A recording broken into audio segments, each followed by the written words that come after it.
ಕೊಡಬೇಕ ದಾರಿ ಮೇಲೆ ಕತೆ ಕೇಳ್ತಿಲ್ಲ ನೀನು ಕತೆ ಕೇಳಿ ಒಚ್ಚು ಮಾಡ್ಕೊಡ್ತೇನೆ ಮೋಯಿ ಮೋಯಿ ಹೇಳ ಹೇಳ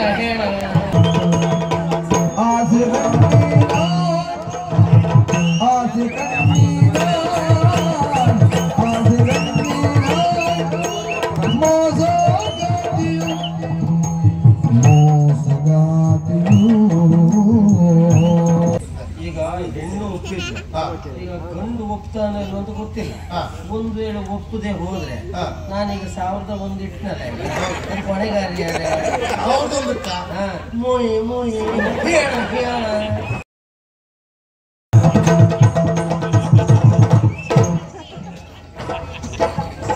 ಕೆಲಸ ಮಾಡಿ 3 ತಾರೀಕು ಕೂಡದಲ್ಲಿ ಹೋಗಿರ್ಲಿ ದಾರಿಯಲ್ಲಿ ಇಟ್ಕೊಂಡು ಗಾಡಿ ಬರುವಾಗ ಗಾಡಿ ನಿಲ್ಲಿಸಿದ್ರು ಹೊಡಿ ಬಿಟ್ರೆ ಆಯ್ತಾ ಮಾರ್ಗ ಸೂಚನೆ ನಾನು ಮತ್ತೆ ಎಂತ ಇದೆ ದಾರಿಯಲ್ಲಿ ಹೋಗುವಾಗ ಹೀಗೆ ಮಾಡ್ತಾರೆ ಅದೆಲ್ಲ ಮುಂದೆ ಹೋಗ್ಬೇಡ ಅಲ್ಲ ನಿಲ್ಲು ಅಂತ ಸೂಚನೆ ಕೊಟ್ಟಿದ್ದು ಯಾಕೆ ನನಗೆ ಕೆಲಸ ಉಂಟು ಮರ್ರೆ ಕೆಲಸ ಉಂಟು ಕೆಲಸನ ಹೌದು ನೀನು ಒಬ್ಬನೇ ಕೆಲಸ ಮಾಡುವನ ಉಳಿದವ್ರ ನನಗೆ ಸಂಬಂಧ ಇಲ್ಲ ನಾನು ತಕ್ಕೊಳ್ಳುವ ಸಂಬಳಕ್ಕೆ ಪ್ರಾಮಾಣಿಕವಾಗಿ ಕೆಲಸ ಮಾಡಿದ್ರೆ ಆ ಸಂಬಳ ಪ್ರಾಮಾಣಿಕವಾಗಿ ನಮ್ಗೆ ತಗ್ತದೆ ಹೀಗೆ ಹೋದ್ರೆ ಬೇರೆ ಬಿಟ್ಟರೆ ಬೇರೆ ಕಡೆ ಹೋಗ್ತದೆ ತಿಂಗಳಿಗೆ 2 ಲಕ್ಷ ತಗ್ತದೆ ನಿಮ್ಮ ಪೇ ಕೊಡ್ತೀವಿ ಕೆಲಸ ಮಾಡ್ಲಿಕ್ಕೆ ನಾನು ಮಾಡುವುದಿಲ್ವಾ ಅಯ್ಯೋ ಭಯಂಕರ ಕೆಲಸ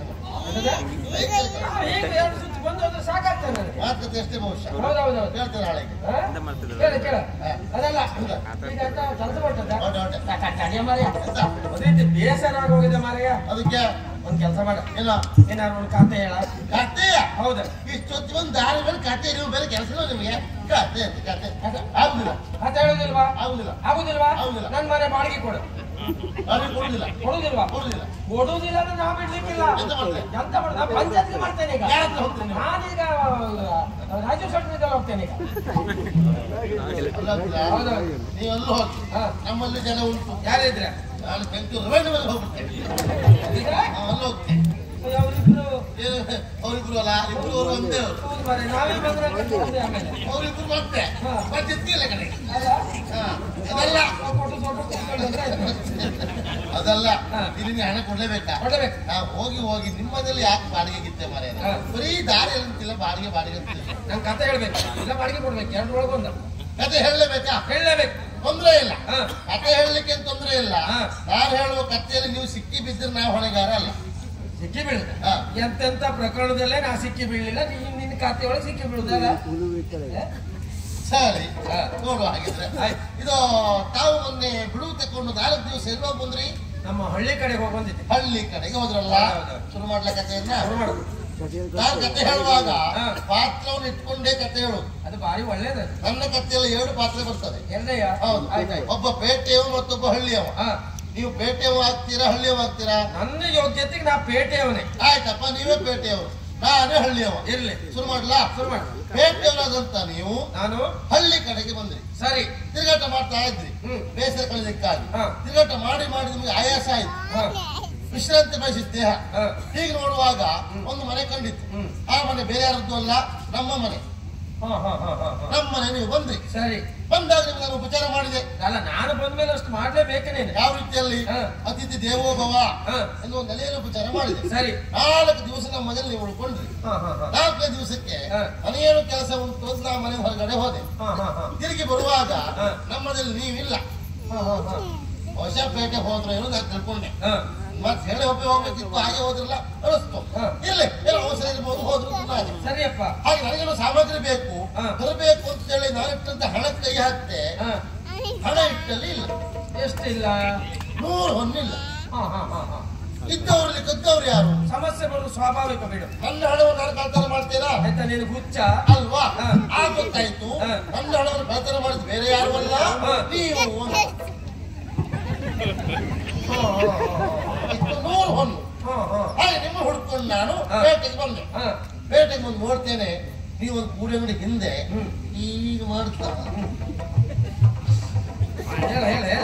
ಹೆಂಡೆ ಕುಡಿತಾ ನಾನು ಕೂಡಂಗಡಿಯಿಂದ ಹೆಂಗ ಕೊಡುದ ಆ ಕೊಡುದಿದ್ರೆ ನಿನ್ ಬಿಟ್ಟು ಬೇಡ ಅದು ಬೊಂಡ ಹೆಂಡ ಅಲ್ಲ ಅದು ಕುಡಿತಾ ಇದ್ರಿ ಹೌದಾ?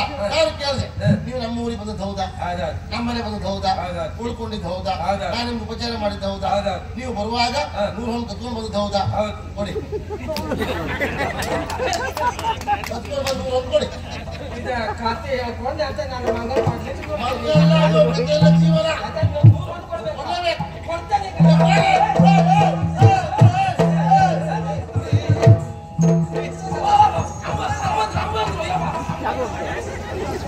ನನ್ನ ಮಾತಿಗೆ ಅಮ್ಮ ನಿಮ್ಮ ಆಳ್ವಿಕೆಯಲ್ಲಿ ನನಗೆ ನ್ಯಾಯದಿಂದ ಆಯ್ತಿಲ್ಲ ಅಂತ ನೀವು ಹೇಳ್ತೀರಿ. ನನ್ನೇ ಆಗ್ತಕ್ಕಲ್ಲ ಸ್ವಾಮಿ ಹೇಳ್ತೇನೆ. ನಾನು ಹಳ್ಳಿಯವ ಸ್ವಾಮಿ, ಅವ ಪೇಟೆ ಅಲ್ಲ. ಪೇಟೆಯವರು ಹಳ್ಳಿ ಕಡೆಗೆ ಬಂದು ನಮ್ಮನೆ ಬಂದರು. ನಾನು ಉಪಚಾರ ಮಾಡಿದೆ. 4 ದಿವಸ ಉಳ್ಕೊಂಡ್ರು. 4ನೇ ದಿವಸಕ್ಕೆ ನಾನು ಇಲ್ಲದಿರುವಾಗ ನಾನು ಇಟ್ಟಂತ 100 ಹೊನ್ನು ಕತ್ಕೊಂಡು ಬಂದ್ರು. ಈಗ ಕೊಡಿ ಅಂತ ಕೇಳಿದ್ರು ಕೊಡುವುದಿಲ್ಲ.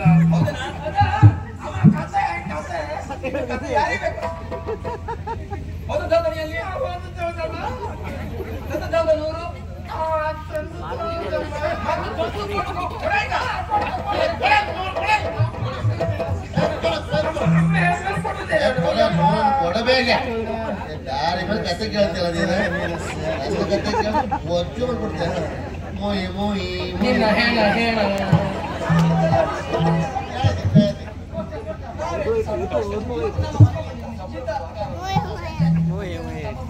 ಹೌದಾ? ಯುವರಾಜರು ಬರ್ಬೇಕು. ಈ ಲೋಕ ಜೀವನ ಬಂಡಿ ಆ ದೇವನಿದರ ಕೊಂಡಿ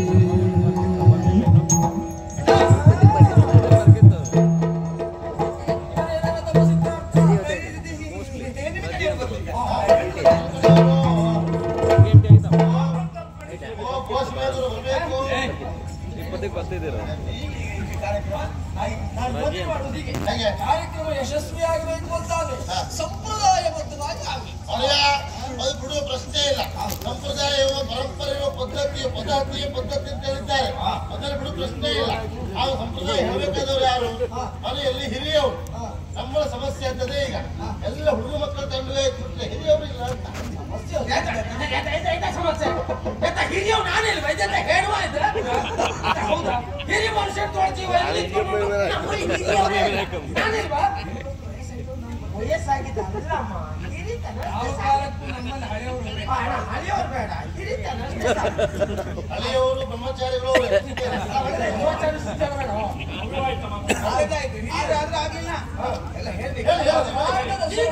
ಗಂಡಿನ ಕಡೆಯವರು ಹೆಣ್ಣಿನ ಕಡೆಯವರು ತಾಂಬೂಲ ಕೊಡುವುದು ತರುವುದು ನೀನೇ ಮೂರ್ಖ ಹೋಗಲೇ ತರುವುದು ಮತ್ತೆ ತರುವುದು ಕೇಳ್ತಾರೆ.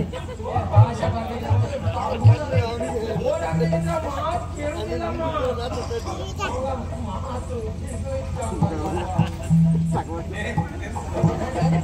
ನಮ್ಮಲ್ಲಿ ಹಿರಿಯರು ಯಾರು ಹೇಳಿ ಇದು ಆಡ್ತಾ ಇತ್ತು. ವ್ಯವಸ್ಥೆ ಮಾಡೋಣ ನಾಳೆ.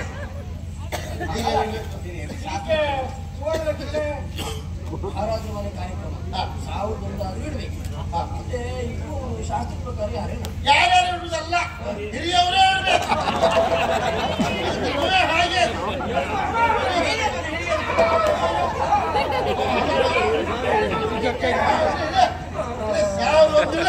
1101 ಆಯ್ತು. ನಿನ್ನೆ ಹೇಳಿದ ಮೇಲೆ ಮಂಗ ಕೂತ್ಕೊಂಡು ಬಾಳೆಹಣ್ಣು ತಿಂದ್ರೆ ಕಡೆ ಸತ್ತು ಹೋಗುದೇನು. ಅದು ಬಾಳೆಹಣ್ಣು ತಿಂದ ಮೇಲೆ ನೇರ ನಿಮ್ಮನೆ ಹುಡ್ಕೊಂಡು ಬಂದ ನೀವು ಮಲಗಿರುವಾಗ ಮುಖದ ಮೇಲೆ ಬಂದು ಹೊಡೆ ಹೋಗ್ತಾರೆ. ಎಲ್ಲಿ ಕಳಿಸ್ತಾ ಅಂತ ಗೊತ್ತುಂಟು. ಈಗ ಕಡೆಯವರಿಗೆ ತಾಂಬೂಲ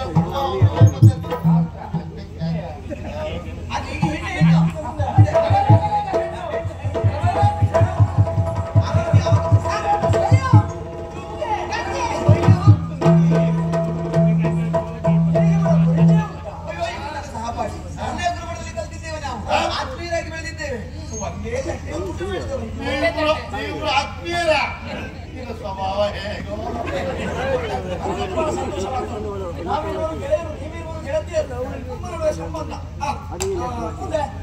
ಮುಂದೆ ಈಗ ಹೆಣ್ಣಿನಲ್ಲಿ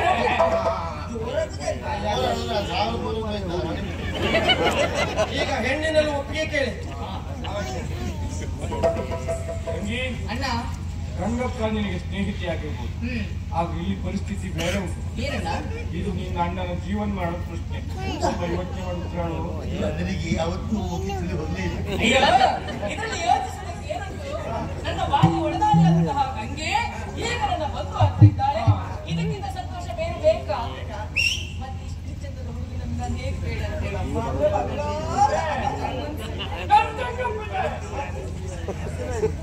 ಈಗ ಹೆಣ್ಣು ಒಪ್ಪಿದ್ರು, ಈಗ ಗಂಡು ಒಪ್ತಾನೆ ಇಲ್ವ ಅಂತ ಗೊತ್ತಿಲ್ಲ. ಒಂದು ವೇಳೆ ಒಪ್ಪದೆ ಹೋದ್ರೆ ನಾನೀಗ 1001 ಇಟ್ನಲ್ಲ, ಕೊನೆಗಾರಿ ಮೋಯಿ ಮೋಯಿ ಹೇಳ ಹೇಳ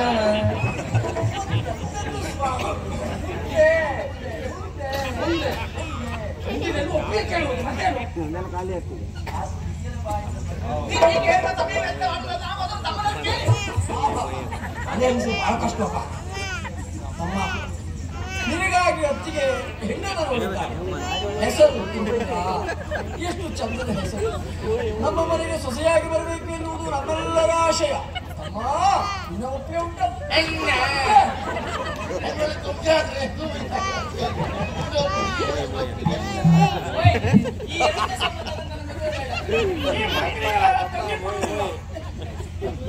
ಸಂಬಂಧ ಎಲ್ಲ ಸಂಬಂಧ ಆಗಿದೆ. ನಿಮಗೆ ಏನಾಗಿದೆ? ಮದುವೆ ಆಗುವಂತ ಹುಡುಗನಲ್ಲಿ ಒಪ್ಪಿಗೆ ಕೇಳಿ ಅಂತ ಹೇಳಿದ್ರೆ ಹೋಗಿ ಹೋಗಿ ಈ ಹಳಿ ಜಬ್ಬನ್ ಕರ್ಕೊಂಡು ಬಂದ ಅಂತಿದ್ರೆ ನಾ ಹಳಿ ಜಬ್ಬ ನಂಗೆ 41, ಇವ್ರು 48. ಹೌದು, ನಾನು ಜಾಸ್ತಿ ನಿನ್ನ ಹತ್ರ ಕೊಟ್ಟಿದ್ದೇನೆ. 48 ನಿಮಗೆ ಏನಾಗಿದೆ? ಅಮ್ಮ ವಿಷಯ ಅದೇ. ಹೆಸರು ತುಂಗ. ನಿನ್ನ ಒಪ್ಪಿಗೆ ಉಂಟಲ್ಲ? ನನ್ನ ಜೀವನಕ್ಕೊಂದು ಆಧಾರ ಬಂದಿದ್ರೆ ನಿನ್ನ ಹತ್ತಿರಕ್ಕೆ ಬಂದಾಗ ಏನೇನು ಬೇಕೆನ್ನುವುದನ್ನು ಎಲ್ಲವನ್ನು ಒದಗಿಸಿಕೊಟ್ಟವ ನೀನಿದ್ದೀಯ. ಆದ್ರೆ ಮದುವೆ ಎನ್ನುವುದು ನಮ್ಮ ತೀರಾ ವೈಯಕ್ತಿಕವಾದಂತ ವಿಚಾರ. ಅದಕ್ಕೆ ಮನ ಒಪ್ಪುವುದು ಅಂತ ಒಂದಿರ್ತದೆ. ಈ ಮೊದಲೇ ಒಂದು ಹೆಣ್ಣನ್ನ ಕಂಡವ ಅವಳನ್ನೇ ವರಿಸಬೇಕೆನ್ನುವಂತ ತೀರ್ಮಾನದಲ್ಲಿ ಇದ್ದವ. ಇಲ್ಲಿ ಯಾರಿದಾರೋ ಮಾತಿಗೆ ಒಪ್ಪಿ ಅಲ್ಲ, ಇನ್ಯಾರದ್ದಾರೋ ಭಯಕ್ಕೆ ಕಟ್ಟು ಬಿಟ್ಟು ಇವಳ ಕೊರಳಿಗೆ ಮಾಂಗಲ್ಯ ಕಟ್ಟುವವರಲ್ಲ ಈ ಮದುವೆಯನ್ನು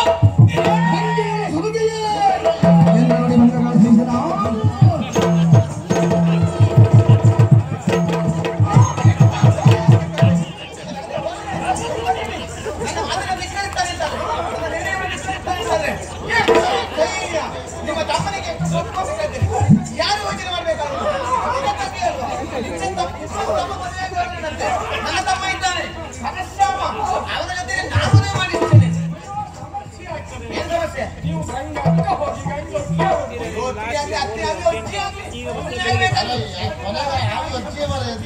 ಶಾಂತಿ ಶಾಂತಿ ಶಾಂತಿ. ಏನು ಎಲ್ಲ ಕಂಗಾಲ ಗಡ ಗಡ ಗಡ ಗಡ ಗಡ ನುಡಿದು ನನ್ನ ನೋಡ್ರೆ ಸ್ವಲ್ಪ ಆದ್ರೂ ಹೆದರಿಂದ ನೋಡಿ ಎಂತ ಮಾತಾಡಿದ್ರು ನಾನು ಹೇಳಿದ್ದು ಏನಾಯ್ತು? ನನಗೆ ಮೊದಲೇ ಗೊತ್ತಿತ್ತು ಎಂತಂತೆ ಸಮಸ್ಯೆಯನ್ನಾದ್ರೂ ನನ್ನ ಮುಡುಗೆಯವರು ನಿವಾರಿಸುತ್ತಾರೆ. ಬೆಟ್ಟದಂತಹ ಸಮಸ್ಯೆಯನ್ನ ಮಂಜಿನಂತೆ ಕರಗಿಸಿ ಬಿಟ್ಟಿದ್ದಾರೆ. ನಿಜವಾಗಿ ಈ ಕಾಲದ ಸಂತೋಷವನ್ನು ವ್ಯಕ್ತಪಡಿಸುವ ಹೇಗೆ ಬಗೆ ಹೇಗೆ ಅಂತ ನಾನು ಯೋಚನೆ ಮಾಡ್ತಾ ಇದ್ದೇನೆ. ನೆನಪಾಗಿ ಜಾನೆ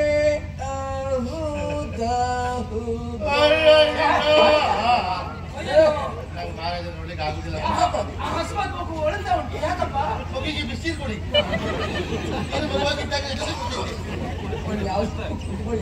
ಸಂತೋಷವನ್ನು ವ್ಯಕ್ತಪಡಿಸುವ ಬಗೆ ಅದು. ಬದುಕು ಹೇಗೆ ಗೊತ್ತಾ? ಚಿಕ್ಕ ಚಿಕ್ಕ ಕ್ಷಣಗಳನ್ನು ಅನುಭವಿಸಬೇಕು. ನಿಜವಾಗ್ಬೋದು ನಿನ್ನ ಸ್ಥಳದಲ್ಲಿದ್ರೆ ಚಿಕ್ಕ ಚಿಕ್ಕ ಸಂತೋಷಗಳನ್ನೇ ಅನುಭವಿಸಬೇಕು. ಎಲ್ಲರಿಗೂ ಸಮಾಧಾನ ಯಾಕೆ? ಕಾಶಿಯಲ್ಲಿರುವಂತಹ ಗಂಗೆ ಆದ್ರೆ ಅವಳು ಪಾಪ ಪರಿಹಾರಿ, ನಮ್ಮ ಗಂಗಂತ ಹಾಗಲ್ಲ, ಸಮಸ್ಯೆ ಪರಿಹಾರಿ ಮುಗಿಸ್ಬಿಟ್ರ. ಆಯ್ತಲ್ಲ, ಈ ಕಾರ್ಯಕ್ರಮವನ್ನು ಇವತ್ತಿಗೆ ಇಲ್ಲಿಗೆ ಯಶಸ್ವಿಯಾಗಿ ಮುಗಿಸಬೇಕು ಅಲ್ವಾ? ಅಮ್ಮ ನೀನು ಯಾರನ್ನ ಬೇಕಾದ್ರೂ ಮದುವೆ ಆಗಬಹುದು. ಮಡದಿಯವರೇ ನೀವು ಮುಂದೆ, ನಾನು ಮುಂದೆ. ನೀವು ಮುಂದೆ, ನಾನು ಹಿಂದೆ. ನಿಮ್ಮ ಕೈ ಮುಗಿತೆ ಯಾರಾದ್ರೂ ಮುಂದೆ ಹೋಗಿ ಅಪ್ಪ.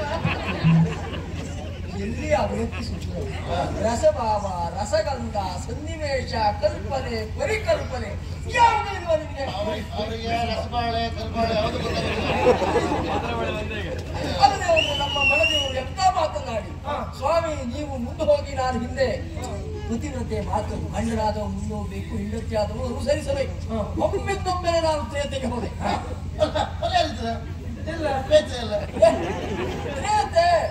ತ್ರೇತೆಯ ಶ್ರೀರಾಮಚಂದ್ರನ ಉದಾಹರಣೆ ನನಗೆ ನೆನಪಾಯಿತು. ಅವ ವನವಾಸಕ್ಕೆ ಹೊರಟಿದ್ದಂತಹ ಸಂದರ್ಭ 18 ವರ್ಷ 14 ವರ್ಷ ವನವಾಸ ವರ್ಷ ಅಲ್ಲೂ ಆಗ್ತಾದ್ರು ಮುಗ್ದಂತ ಸ್ವಲ್ಪ ಹಾಗೆ ಹೊರಟು ನಿಂತಹ ಸಂದರ್ಭ ಅವನ ಮಡದಿಯಾದಂತಹ ಸೀತಾದೇವಿ ಹೇಳಿದಂತೆ, ಸ್ವಾಮಿ ನಾನು ನಿಮ್ಮನ್ನು ಅನುಸರಿಸ್ತೇನೆ, ನೀವು ಮುಂದೆ ನಾನು ಹಿಂದೆ. ಆ ಕಾಲಕ್ಕೆ ಸೀತಾರಾಮರು, ಈ ಕಾಲಕ್ಕೆ ಗಂಗಾ ಪ್ರತಾಪ. ಆ ರಾಮನಿಗೆ 14 ವರ್ಷ ಮಾತ್ರ ವನವಾಸ, ಈ ರಾಮನಿಗೆ ಜೂಬರ್ಡಿ ವನವಾಸ.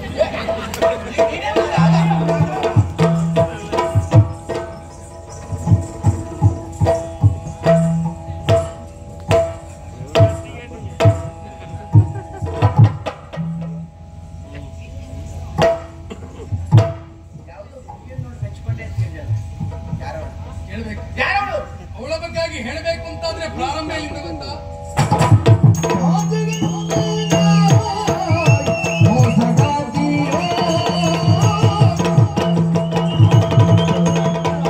आज